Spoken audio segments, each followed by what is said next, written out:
कल मुरादाबाद में जो वाक़या पेश आया बहुत ही अफ़सोसनाक, इंतहाई अफ़सोसनाक वाक़या है वो, और मैं इसकी मज़म्मत करती हूँ। पत्थरबाज़ी अगर किसी जानवर पर की जाए तो वो भी गलत है, ना कि ये पत्थरबाज़ी इंसानों पर की जाए, और वो भी उन इंसानों पर जो आपकी मदद के लिए वहाँ आए हैं। आजकल का जो माहौल है इसमें डॉक्टर्स की और जो पैरामेडिकल स्टाफ है हमको उसकी रिस्पेक्ट करनी चाहिए। तो ऐसे मौके के ऊपर जो वाक़या मुरादाबाद में पेश आया मैं उसकी मज़म्मत करती हूँ, और जो लोग इसमें रिस्पॉन्सिबल हैं उनको यकीनन सज़ा मिलनी चाहिए। लेकिन इससे ज़्यादा अफ़सोस सोशल मीडिया पर मुझे कुछ और देख कर के हुआ। मैं बता देना चाहती हूँ कि ऐसा ही वाक़या औरंगाबाद में भी हुआ है। इससे पहले इंदौर में भी सुना गया था। लेकिन सोशल मीडिया में मैंने कल के वाक़ये के बाद मैंने देखा कि जो मुस्लिम कम्युनिटी के लोग हैं वो एहसास से शर्मिंदगी ज़ाहिर कर रहे हैं, और जो नॉन मुस्लिम स्पेशली जो हिंदू कम्युनिटी के जो लोग हैं वो उसको लेकर के मुसलमानों को बहुत ज़्यादा क्रिटिसाइज़ कर रहे हैं। ये क्यों हो रहा है? ये क्लासिफिकेशन क्यों हो रहा है? जिन्होंने पत्थर मारे वो भी इंडियंस थे, जिनके ऊपर मारे गए वो भी इंडियंस थे, चाहे वो मुरादाबाद हो, चाहे वो इंदौर हो, चाहे वो औरंगाबाद हो। फिर मुरादाबाद को लेकर के ये बातें क्यों हो रही हैं? इससे पहले विप्रो के मालिक ने या और जो अमीर मुसलमान हैं उन्होंने चंदा दिया, उसको लेकर के मुसलमानों की वाहवाही तो किसी ने की नहीं, न इस्लाम की बात की गई। लेकिन वहाँ पर जो मुरादाबाद में जो वाक़या हो रहा है इसको लेकर के एक थू थू शुरू हो गई मुसलमानों की, और ख़ुद जो मुसलमान हैं वो फीलिंग ऑफ गिल्ट के शिकार हुए। अफसोस मुझको भी है, लेकिन मैं शर्मिंदा नहीं हूँ।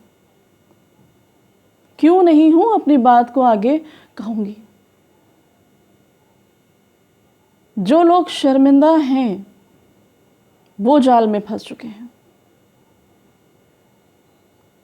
क्योंकि जो फस्ताई ताकतें हैं वो हर तरह से वार करती हैं। ये भी एक वार है, ज़हनी कर्ब में मुब्तला करने का वार, कि आप फीलिंग ऑफ गिल्ट से उबर ना पाएं। हालांकि अगर आप पॉजिटिव वे में सोचें तो चीज़ें कुछ और ही नज़र आएंगी।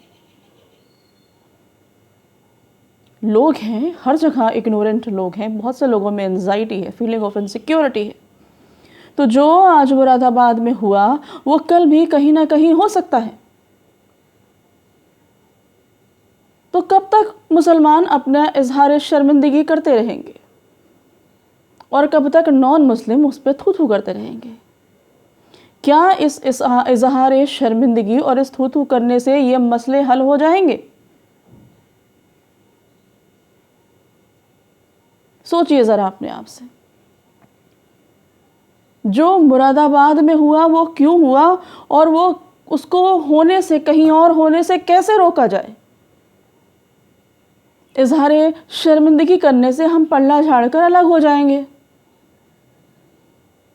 कि भाई जिन्होंने किया वो जाहिल हैं, हम उनको सज़ा देने की मांग करते हैं, किस्सा ख़त्म हो गया। नहीं,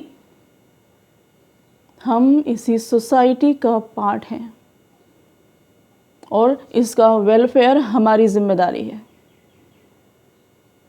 जो लोग सिर्फ क्रिटिसाइज़ करने में, थू थू करने में लग जाते हैं वो भी गलत हैं,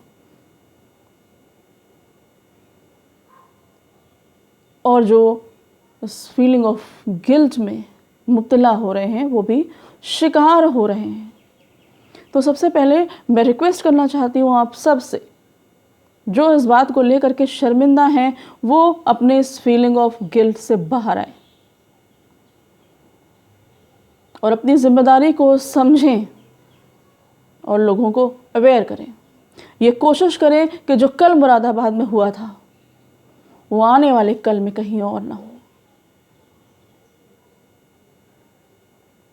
सिर्फ इसको एक कम्युनिटी से क्यों जोड़ा जा रहा है? इसका क्लासिफिकेशन रिलीजन के बिना पर क्यों किया जा रहा है? ज़रा सोचिए इस बात पर, ज़रा गौर कीजिए। मुरादाबाद में जो हुआ वो क्यों हुआ? सबसे पहली वजह है इसकी जहालत। लोग जाहिल क्यों हैं? अवेयरनेस का काम किसका है? मुरादाबाद के जो जनता के चुने हुए लोग हैं, अगर किसी को शर्मिंदा होना चाहिए तो उनको शर्मिंदा होना चाहिए। वहाँ के जो सोशल वर्कर हैं उनके लिए ये शर्मिंदगी की बात है कि वहाँ ऐसा हादसा रोनुमा हुआ। और पहली चीज़ तो जहालत है कि लोगों में जहालत है तो क्यों है? हम जिस मुल्क में रह रहे हैं वहाँ मुख्तलिफ़ किस्म की जहालत हर कुछ कदम चलने के बाद नज़र आएगी, ये सच है। हमारे यहाँ एक मेड आज से 2 साल पहले काम करती थी, लक्ष्मी नाम था उसका। वो एक दिन काम करने सुबह नहीं आई तो मैंने उससे पूछा कि तुम क्यों नहीं आई, तो पता चला कि वहाँ पूरे इलाके में ये बात मशहूर हो गई थी कि जो कोई रात में सोएगा वो पत्थर का बन जाएगा। तो वहाँ कोई पूरी रात नहीं सोया। और अब भाई फ़ोन अब तो सबके पास है, फ़ोन कर कर के लोगों से कहा गया कि ना सोना वरना पत्थर के हो जाओगे। अब अगर ऐसे में उनसे कोई कहे कि सो जाओ या ज़बरदस्ती करे कि आप सो जाइए तो वो लोग कभी नहीं मानेंगे, मरने मारने पर आमादा हो जाएंगे।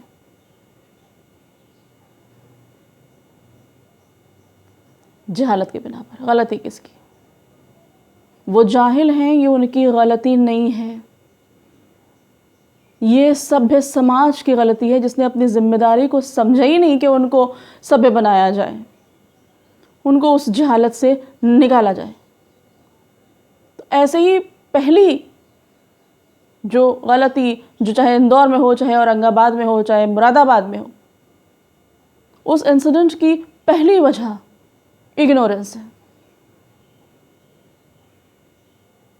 दूसरा रीज़न जो इस वाक़े के रूनुमा होने के पीछे है वो है एंजाइटी। पिछले कुछ दिनों से जमात की और मुसलमानों को लेकर के जिस तरीक़े से झूठी न्यूज़, फेक न्यूज़ जिस तरह से चलाई गई हैं, जिस तरह से एक एंजाइटी का माहौल क्रिएट किया गया है, इसमें जो दबे कुचले, जो इग्नोरेंट जो मुसलमान हैं, जो नीचे तबके के मुसलमान हैं, उसमें कितनी एंजाइटी है हम और आप अंदाज़ा नहीं लगा सकते इसका। तो ऐसे में जब वहाँ पर टीम भेजी गई थी तो वहाँ पर लोगों को कॉन्फिडेंस मिलने के समझाने की कोशिश की जानी चाहिए थी, जो कि नहीं की गई।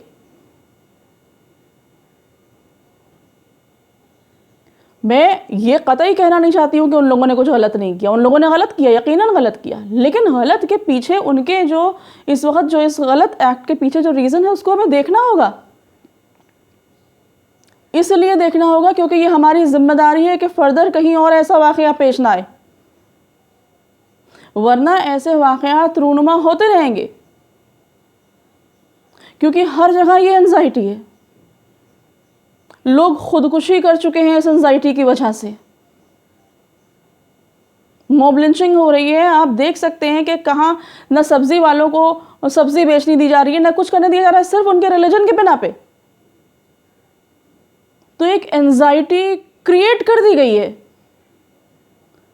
और जो डिटेंशन सेंटर और सीए और आरसी का जो खौफ उनके अंदर बैठा हुआ है, वो उनको डर है कि कहीं उनको ले जाकर के डिटेंशन सेंटर में ना डाल दिया जाए। तो जो अथॉरिटीज़ हैं, जो गवर्नमेंटल अथॉरिटीज़ हैं, उनको सामने आके इस चीज़ को समझाना चाहिए, कहना चाहिए कि ऐसा कुछ नहीं होगा। वो तो ऐसा कुछ कर देना क्योंकि वो चाहते हैं कि ये सब चीज़ें हों।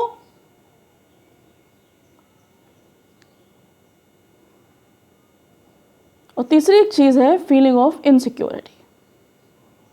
जिसके पास जितने कम रिसोर्सेज होते हैं वो इतना ज़्यादा इनसिक्योर होता है। अभी हमने और आपने, और रिसोर्सेज कम क्या, हमने और हम और आप भी डर सकते हैं कि जिनके घरों में जवान बेटियां हैं, ज़रा सा सोचें कि अभी ही की खबर थी कि आइसोलेशन वार्ड में किसी डॉक्टर ने लेडी का रेप किया, लगातार 2 दिन तक रेप किया, और जबकि वो जो पेशेंट थी उसका मिसकैरेज हुआ था, उस कंडीशन में भी उसने 2 दिन तक रेप किया। तो ये जो मेडिकल टीम मुरादाबाद गई थी, यहाँ पर भी जिन पेशेंट्स को क्वारंटाइन करने की बात हो रही थी, ले जाने की बात हो रही थी, वो यंग गर्ल्स थी, और वो लोग उनको भेजने को तैयार नहीं थे। तो इस मामले को संभाला जाना चाहिए था,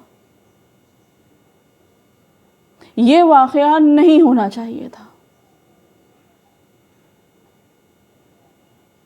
अगर यही फैक्टर्स कहीं और होंगे तो वहां भी ऐसा वाकया नजर आएगा।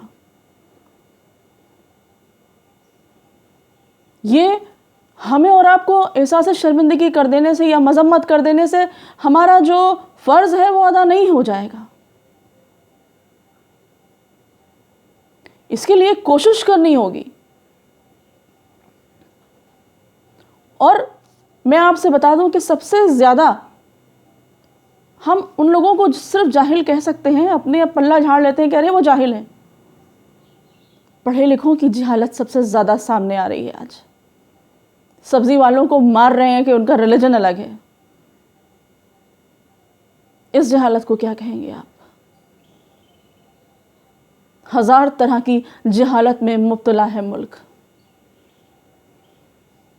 हम अल्लाह से दुआ करते हैं कि जो मुरादाबाद में कल हुआ वो कहीं और रोनुमा ना हो। और हम जो लोग जो सोशल एक्टिविस्ट हैं उनसे हम रिक्वेस्ट करते हैं कि इसके ऊपर प्रॉपर एक लोगों से कॉन्टैक्ट्स करें, जो रिलीजन के जो हेड्स हैं, रिलीजियस हेड्स हैं, उनसे कॉन्टैक्ट करें और उनको समझाने की कोशिश करें, एक पॉजिटिव और कंस्ट्रक्टिव रास्ता अपनाएं। और मैं रिक्वेस्ट करती हूँ अपने भाई बहनों से कि वो फीलिंग ऑफ गिल्ट से बाहर आएँ। इसमें ना उनका कोई कसूर है, ना उनको शर्मिंदा होने की ज़रूरत है। एक बात और कहना चाहूँगी, मैंने बहुत लोगों के उस पर देखा कि NSA लगाने की हिमायत कर रहे हैं। NSA क्या है और वो क्यों लगाया जाता है? और जो लोग इस पर NSA लगाने की बात कर रहे हैं उनसे मैं अपील करती हूँ कि कम से कम एक बार कपिल मिश्रा, अनुराग ठाकुर और एक कोई और बंदा भी है जिसने खुलेआम जो मारने की बात कर रहे हैं, उनके ऊपर भी NSA लगाने की रिक्वेस्ट करें।